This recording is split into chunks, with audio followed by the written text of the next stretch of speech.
Well, as you've been hearing in the news, Winnipeg police say a 61-year-old died after being hit by a vehicle on Wellington Crescent yesterday at the intersection with Coburn Street. He was cycling, and the cyclist was rushed to a hospital in critical condition but died from his injuries. Police say the driver took off, but the vehicle has since been recovered, and the driver has been arrested.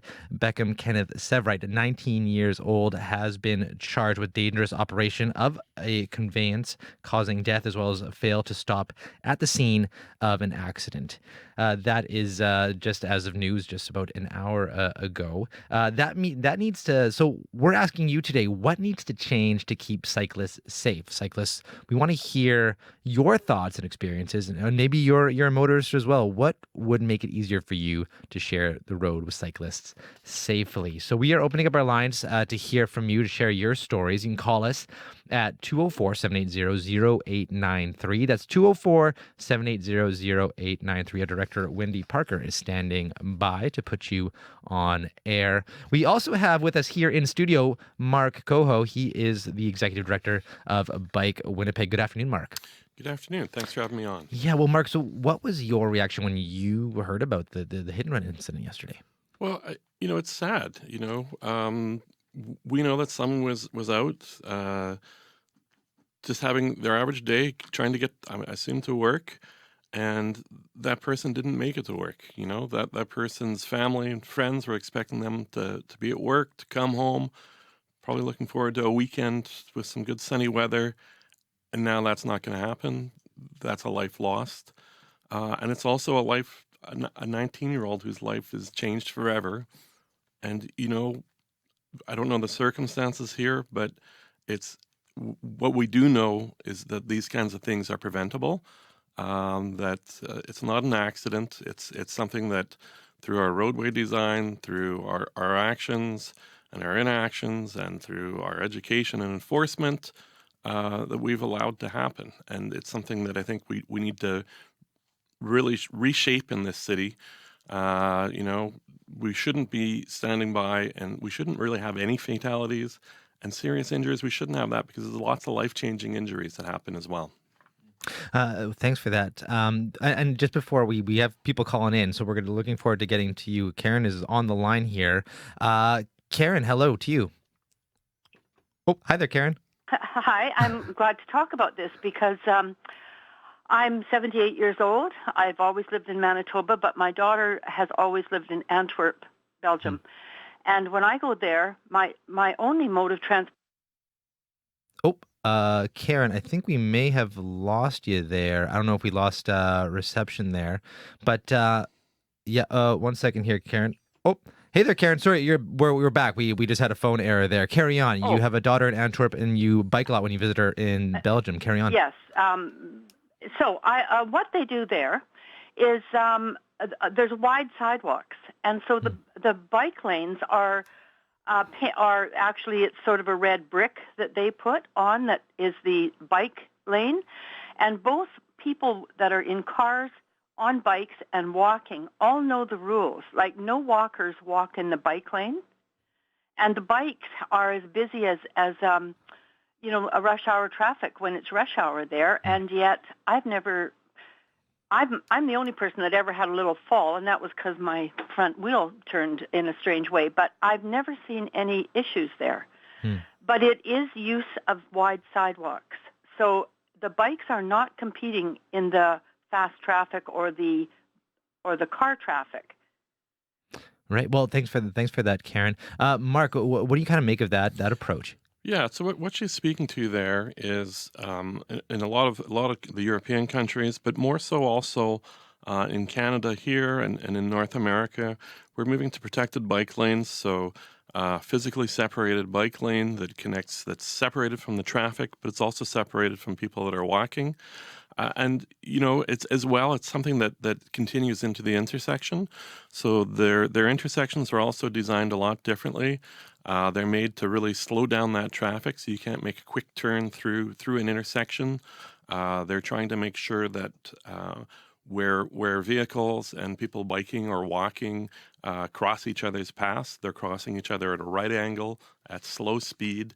And I think that's something we really, really need to push for more here in Winnipeg. We've started to see some of our protected bike lanes come in, but we're really failing at the intersections on that. There are some fantastic guidelines the City of Ottawa has put out. There's best practices we can follow, but we need to actually go through and make that cultural change to say that safety is our first priority on our roadways, that everyone is going to get home safe. Speaking of, best practices, we have another caller on the line now. Thank you very much, Karen.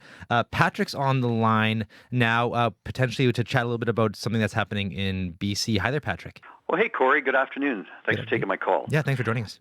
First of all, just condolences to this gentleman's family. I'm in the same age range, and I can't imagine what they're going through. What a useless loss of life over somebody who was just engaging in active, transportation and getting some exercise and trying to stay fit.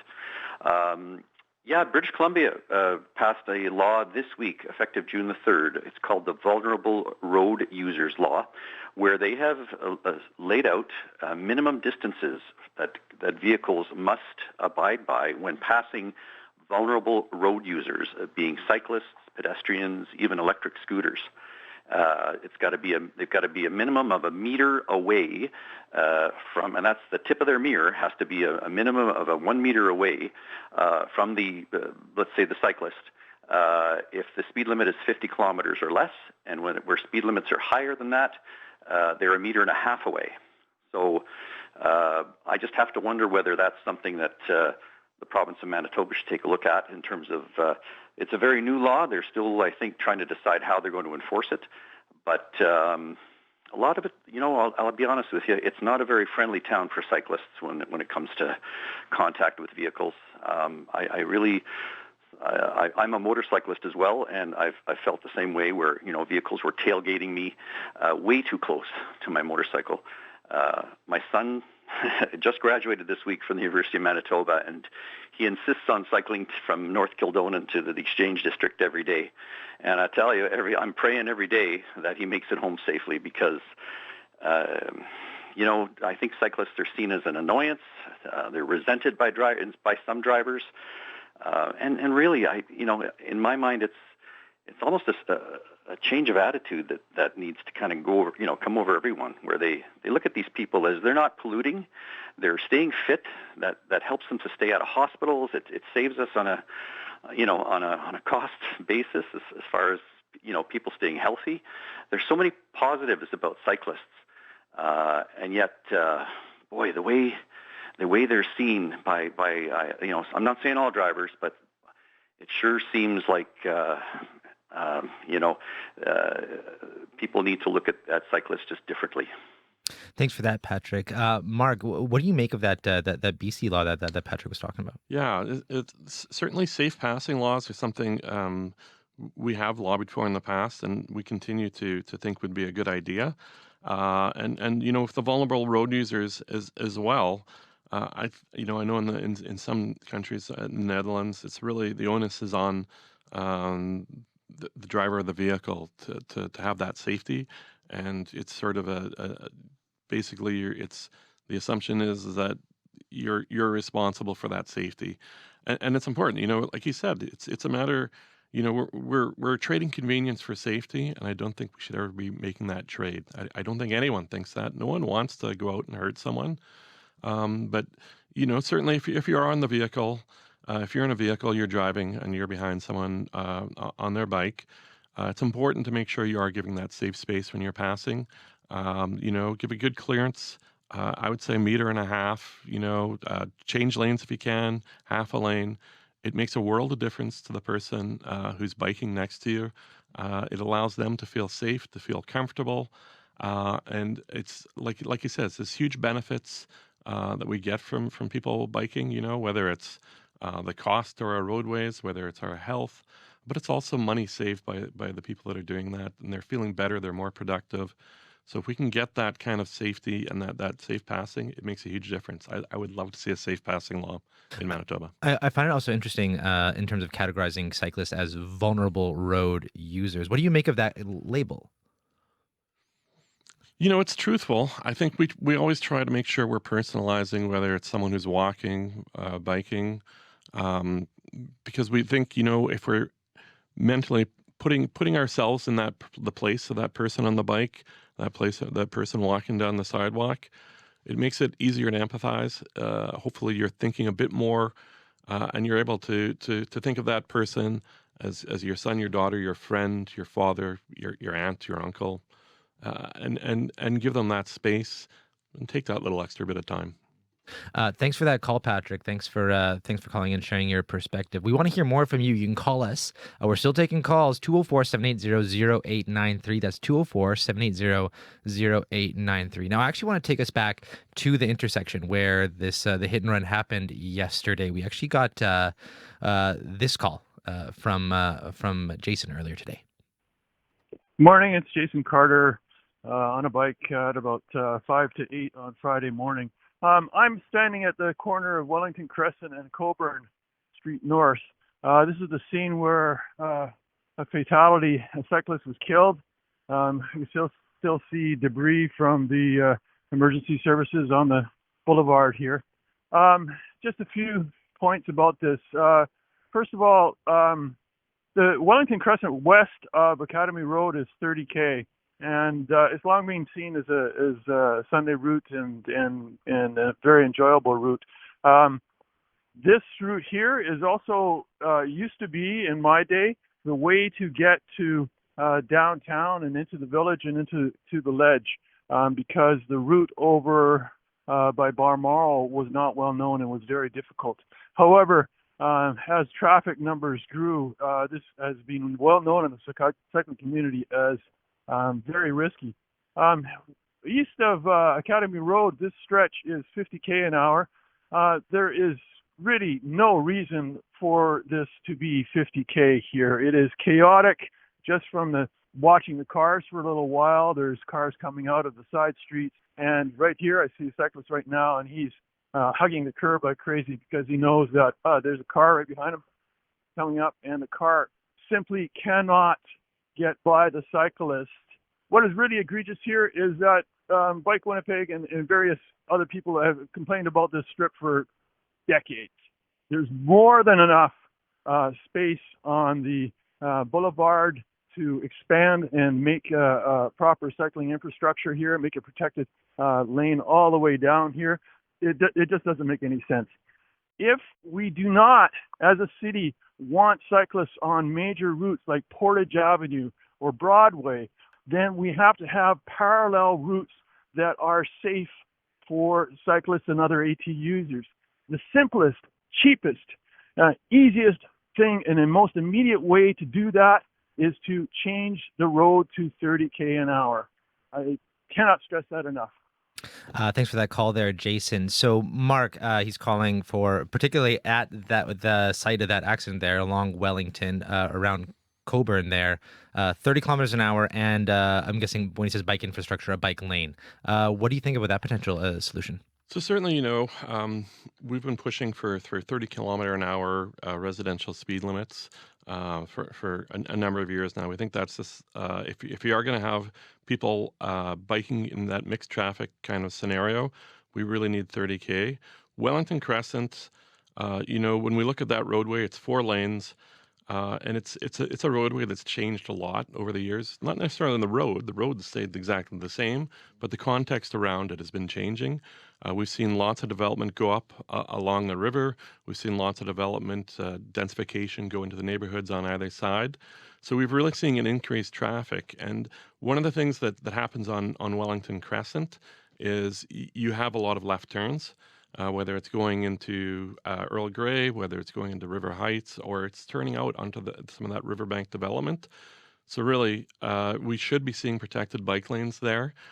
And we think, a road diet so that we have a protected left turn lane for vehicles. Because one of the issues is that when you have those left turns, you get a lot of weaving in and out.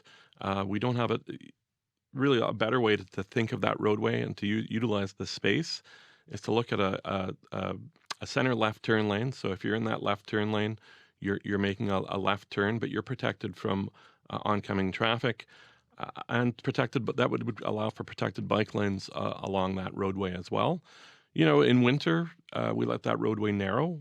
So there is space. When we've done construction work on that road, We've had no problem putting up barricades on both sides that would easily create the width needed for protected bike lanes. And that would make the road safer for everyone because it's not just the people on bikes or walking that are having trouble there. It's also those people making those left turns that are in danger of getting into collisions as well. Thanks there, Mark. We've got another caller standing by here. We've got Charles. Hello there, Charles. Hello. Hi. What would you like to share? So I'm a regular cyclist around Winnipeg for just, running errands and going places. And when I'm riding on bike infrastructure, everything works, right? I go at my pace. I don't have to deal with cars. The cars go at their pace. They don't have to deal with me. And that's great. Problem is, so many places there's no infrastructure. So then I'm on the road. And then I'm struggling with what cars are doing around me. And there is, in fact, a safe passing law in Manitoba. It says you have to pass at a safe distance, and that's been defined in other jurisdictions as a meter at slower speeds and a meter and a half farther. But Manitoba drivers are never taught the rules about how to bike around how to drive around a bike. And you look at the driver handbook, it's extremely vague. You look at the ads that MPI posts, they're extremely vague. They don't say, do it this way. They never say, don't try to share the lane with a bike. They say, share the road.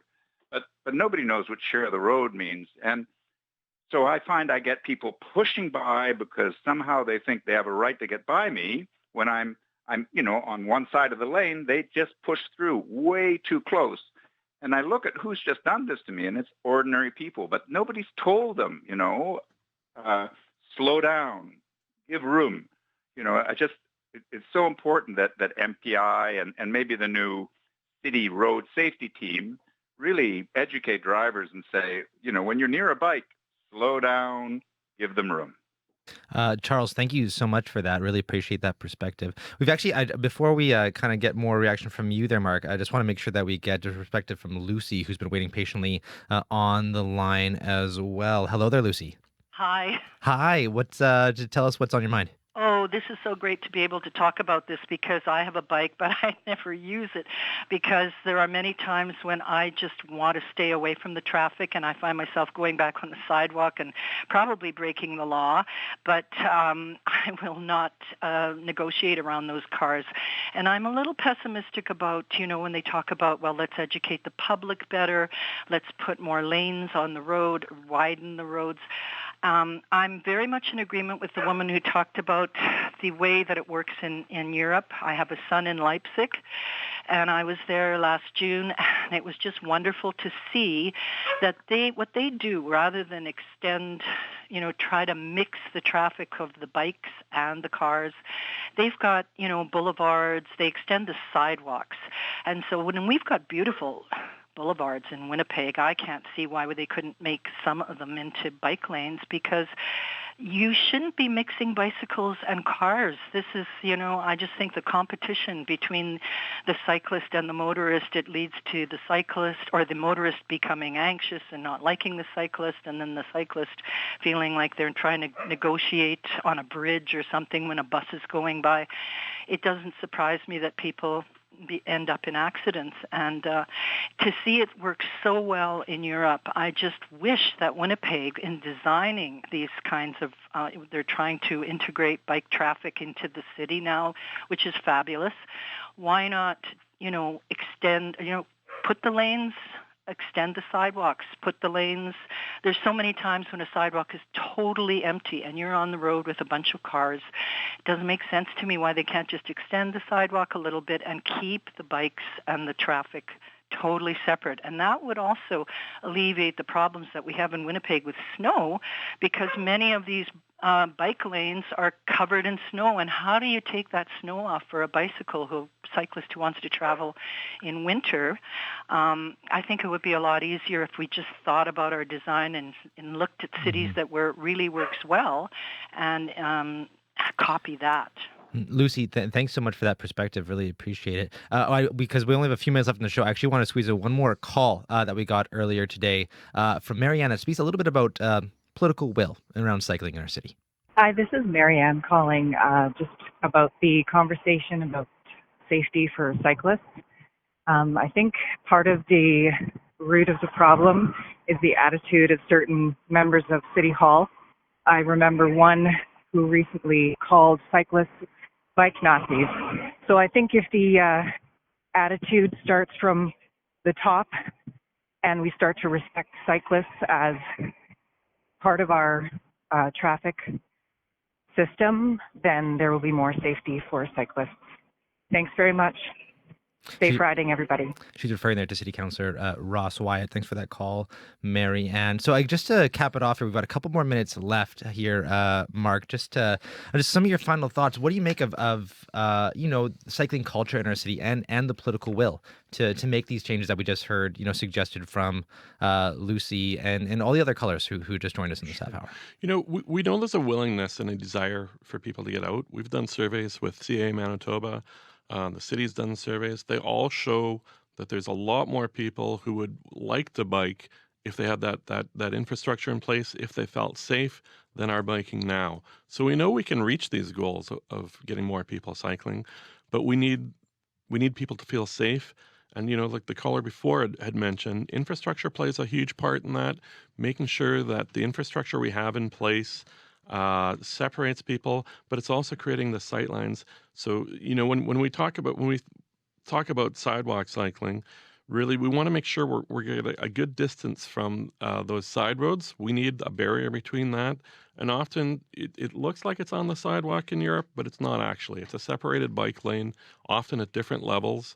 And they're engineered to think about how people are going to react in those intersections. They're also often engineered so that if you're on a side street coming out, you get a speed bump, a speed table as you cross that sidewalk, as you cross that bike lane, just to reinforce that notion that the person walking or biking has the right of way and that you and the vehicle are yielding.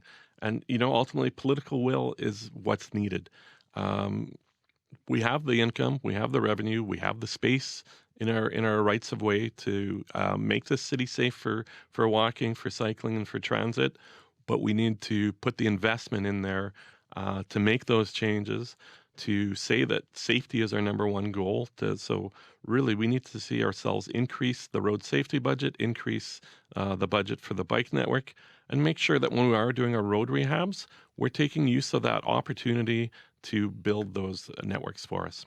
Mark Coho, Executive Director of Bike Winnipeg, thank you for your time. Thank you for having me on. Thank you, and thank you to all the callers who called in today. I'm going to make a quick pivot to host of Up to Speed, Faith Fundal, who's going to tell us a little about what to expect this afternoon. Yes, Corey, we're going to continue the conversation around bike safety. Some folks in town are not happy about what has been happening recently, so we'll hear from some of them, and stay tuned for that conversation still to come on the program. Thank you very much, Faith. Thank you. That is host of Up to Speed, Faith Fundal. Stay tuned for that. Thank you, everyone who helped put the show together. Wendy Parker, Dylan Longhurst, and our senior producer of audio, Leif Larson. I'm Corey Funk, in for Janet Stewart. Hope you get outside, do something you love with the people you love this weekend. Have yourselves a happy Friday. See you later.